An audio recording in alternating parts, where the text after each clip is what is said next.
in affiliation with Boss Rush Games. Please visit Boss Rush Games and follow them at the links below to read reviews, hear podcasts, and for all things video game related. Boss Rush Games. Play games. Be better. There aren't too many games published by Nintendo that fly under the radar. Even if it isn't the next Mario Kart, the Big N is known for promoting their games pretty heavily, be it in their renowned direct videos or adverts on their game consoles. But Nintendo also doesn't publish a lot of original titles either. The vast majority of their games come from one of their established franchises such as Super Mario, Zelda, Kirby, Pokemon, and the like. Ever Oasis is one of those rare original titles that also didn't get a lot of exposure when it first released on the 3DS in 2017. The game comes from the developer Grezzo, who has a long working history with Nintendo. They have overseen plenty of Zelda titles in recent years, from the 3DS ports of Ocarina of Time and Majora's Mask, to the creation of Triforce Heroes and the Switch version of Link's Awakening. Grezzo used their experience working on Zelda games to create an original title that borrows a lot from Nintendo's flagship adventure RPG, while also possessing enough uniqueness to make it stand out solely on its own. Before we get started, I want to personally thank YouTubers Tomal9 and Squish Gaming for allowing me to use their gameplay videos for this review. I played this on a standard 3DS, thus I wasn't able to capture my own content. Please check out their channels, where they have plenty of other Let's Plays and other gaming related material. This video couldn't have been made without your help. In Ever Oasis, the player assumes the role of a seedling, named Tethu if you choose to be a male, or Tethi if you are female. For the sake of this review, I'll be referring to the protagonist as Tethu, to avoid confusion. Seedlings are small creatures who tend to an oasis located within a vast desert. Seedlings do this by bonding with a water spirit. The water spirit isn't able to leave the confines of the water, thus they entrust their seedling partners with the responsibility of protecting the spirit from harm and taking care of the area surrounding the oasis. Tethu is living harmoniously in one such oasis when it is attacked by a vile monster named Chaos. And our seedling protagonist is barely able to escape with his life before Chaos destroys everything within the desert town. After some time, Tethu is miraculously rescued by a lone water spirit named Esna, who bonds with Tethu in order to save both of their lives. With her oasis failing, Esna and Tethu join together to bring life back to the desert and defeat Chaos before it consumes all life as we know it. Chaos. The main task of Ever Oasis is building this oasis from nothing into a bustling desert destination.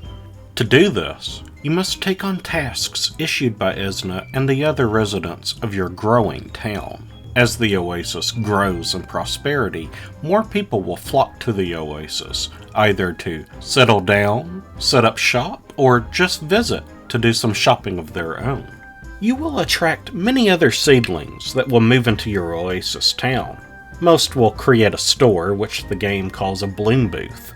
These booths produce goods that visitors can buy, and are sometimes helpful for your own journey into the wastes. The more people buying from a booth, the more duodems you will earn. Duodems are Ever Oasis's form of currency, and they can be used to buy new weapons and armor, consumable items, upgrades, and many other beneficial things. In addition to other seedlings, you may also have residents that are of another species.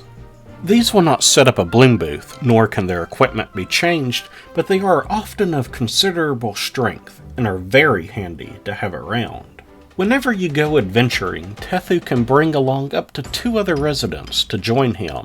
Each resident of your oasis has their own level, their own stats, their own weapon type, and their own special abilities. Depending on where you are traveling, you will need to consider which resident will make the best companion.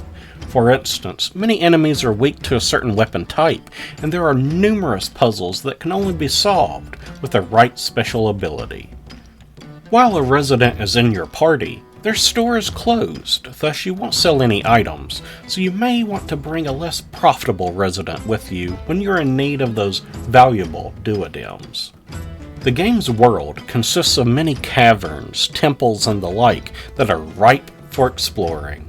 Hidden in the sandy wastes are several optional areas that you can delve into as well. You'll likely find rare materials, special weapons, or even a new character that can be convinced to move to your Oasis. Some of the most fun I had in Ever Oasis was exploring this world at my leisure and completing the various side quests. Unlike many other games of this type, the side tasks here really felt worthwhile. Often, completing these rewarded me with a new resident, who could be a helpful addition to my party, or provide a shop that creates profitable goods. There are some larger dungeons in the game, which play out very similarly to the ones in traditional Zelda games. You have dozens of rooms to explore, enemies to thwart, puzzles to solve, keys to obtain, and of course a massive boss to slay. Many times you will only be able to make a little progress in a dungeon before you need to retreat and recruit another party member that has the ability that you need to continue forward. The game does alleviate a lot of the frustration of backtracking by having a handy fast travel system. You can unlock nodes spread across the game world and can travel between them as you please. Dungeons often have a few different nodes too, so you don't have to worry about traversing the labyrinth in its entirety many unnecessary times. There is also an ability to instantly warp back to the Oasis if you need to purchase supplies, heal up, or swap party members. This can be done at any time and makes the bulk of the game relatively stress-free. Combat in Ever Oasis is very much like the 3D Zelda games as well. You have a lock-on system and can chain together small combos using strong and quick attacks. You have a wind attack that grows in power as you progress in the game, which can be activated at the press of a button. This is used mainly in solving puzzles, but can be plenty useful in pushing back strong enemies or for crowd control. Swapping party members, I felt, is similar to using one of Link's various items. Some of your party members will attack with a bow and arrow, or use a lance, or swing a massive hammer.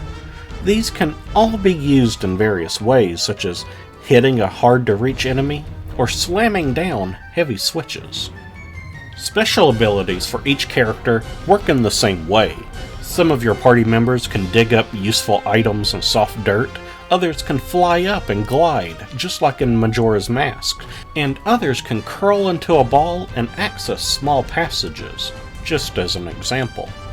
Ever Oasis also sports many more RPG elements than most Zelda games. For instance, you will gain levels as you defeat enemies, and increase stats such as strength, stamina, magic, and luck, which all play into how effective some weapons and abilities are. Your party members will also each have unique passive abilities, like better defense against beast enemies, greater chance to guard an attack, and better chances for certain types of items to drop in the wild. These too play into your choice of who to bring with you when you explore certain areas. Although designing your town is a major part of Ever Oasis, it isn't nearly as boundless and fun as I would have wanted. You are able to decide where you want to place any of the bloom booths or decorative items that you acquire, but you may only place them in specific areas located on one side of the road. Early in the game, you are extremely limited on where you can place things, as there is only one street that you can build upon. Your Oasis will expand, of course, and it's easy to move anything that you've already placed, but it's still rather restrictive compared to many other city building concepts and games. Your decorative items can boost the appeal of a shop if they are placed nearby, so you will want to strategically position your bloom booths near these items so as to increase production and profits. There are some light customization options, but there's really not anything to write home about. You can't plan out your city and decide where roads will go, for instance. You also can't change many of the aesthetics of the Oasis either, just the type of material the roads are made out of. On the outskirts of your town, there is a farm which you can use to grow crops. Crops are mainly used by your various stores to craft new items, so you'll want to keep a steady supply so you don't run out of productivity. Don't expect anything close to the degree of Stardew Valley or Harvest Moon, however. In Ever Oasis, you simply plant in one of your 2x3 garden plots as you unlock them, water the soil, and usually within just a few days they will be ready for harvest. It's a feature that I'm glad that's there, but it's just far too simplified for me to be excited about it. It wasn't long before the farming aspect felt like a chore rather than a fun addition. You do have a day and night system in Ever Oasis, and this has a little effect on the game. Stronger monsters come out during the night, for instance, so you're encouraged to return home before the sun goes down. There are some side quests, though, that can only be completed at a certain time of day, so you may be forced to risk the dangers of nightfall if you want to complete all of your tasks. All of your shops will close at night, of course, and at the beginning of each new day, you may have some extra duodems to collect from your businesses.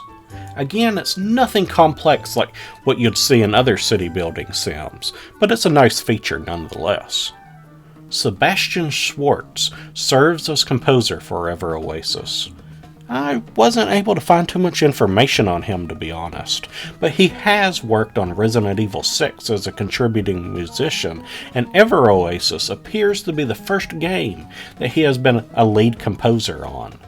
The soundtrack here is very good, with some whimsical tunes that remind me of many of the best JRPGs, to some epic, brassy sounds for battling and exploring.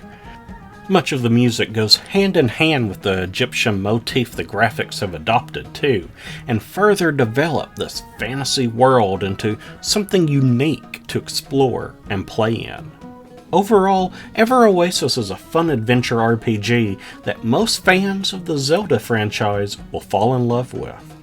The premise is unique, and the Egyptian-inspired art style is something I wish I saw more of in role-playing games. It's a great departure from the typical fantasy fare. The combat is enjoyable and recognizable, if just a tad too easy. The world is a treat to explore, and it's a ton of fun completing side quests and growing your oasis from nothing to something extraordinary. The city building and general simulation aspects of the game are pretty shallow, and I wish they were fleshed out just a bit more. It keeps the game from achieving the simulation highs of similar genre-blending games such as Dark Cloud, Ni no Kuni 2, or Fable. If you have a 3DS, I highly recommend giving this lesser-known Nintendo title a go, and maybe one day we'll see it ported over to the more powerful Switch. Anyway, here's Wonderwall.